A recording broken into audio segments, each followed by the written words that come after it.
Mengubah desimal ke bentuk persen. Langkah-langkahnya adalah yang pertama, ubahlah desimal ke bentuk pecahan. Kemudian setelah itu ubahlah pecahan tadi menjadi pecahan berpenyebut 100. Lalu ubahlah ke bentuk persen.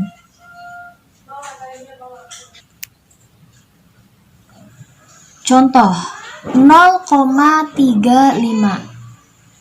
Oke, sekalian saya jelaskan cara membaca bentuk desimal ya. Cara membaca bilangan di belakang koma itu bukan dibaca seperti pada bilangan bulat biasa. Misalnya, kalau ini dibacanya 75, ya betul.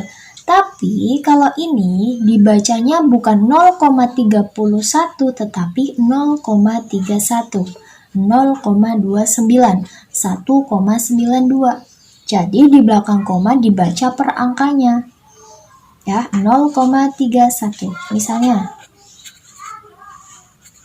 1,83 bukan 1,83, itu salah. Yang benar 1,83. Jelas ya, di belakang koma cara membacanya dibaca per angkanya.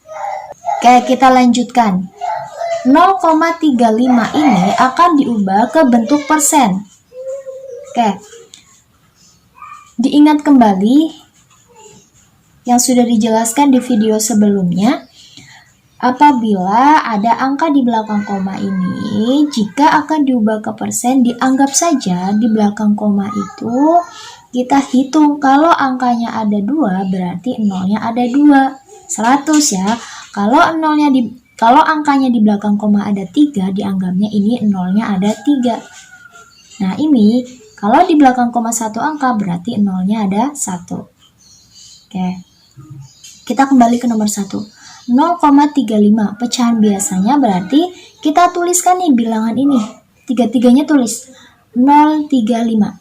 Nah, karena 0 di depan, berada di depan itu tidak perlu ditulis, maka cukup ditulis 35.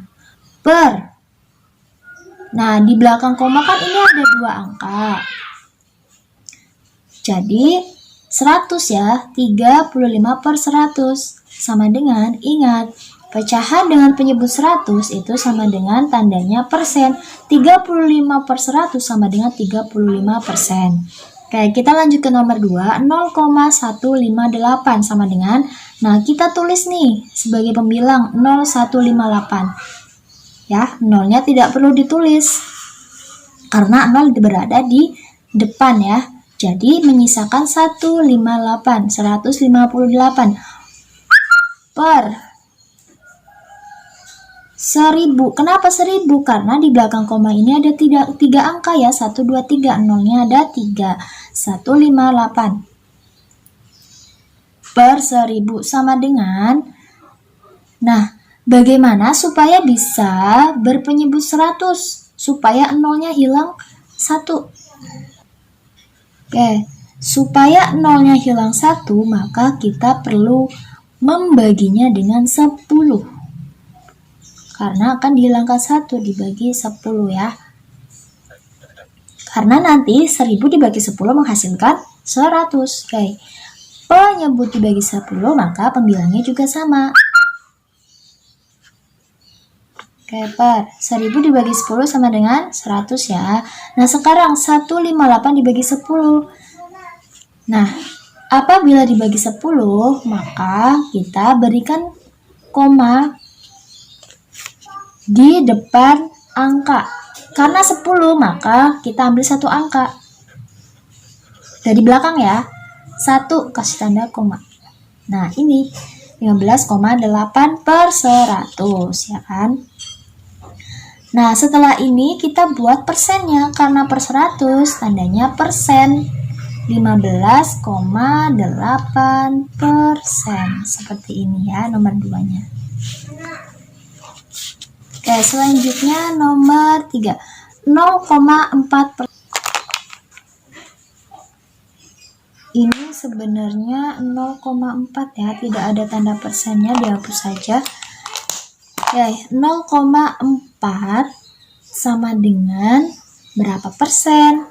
Nah, di belakang koma kan ada satu angka. Ingat ya tadi kalau di belakang koma ada satu angka berarti pernya 10 ya. Nolnya ada 1, 4/10. Nah, bagaimana ini 4/10 supaya jadi per 100? Maka 10 dikali 10 ya supaya berpenyebut 100. Karena penyebutnya dikali 10 maka pembilangnya kali 10. 4 kali 10 40 per 100 menghasilkan 40 per 100. Nah, kita langsung ubah ke bentuk persennya. 40 per 100 sama dengan 40%. Sampai di sini paham ya?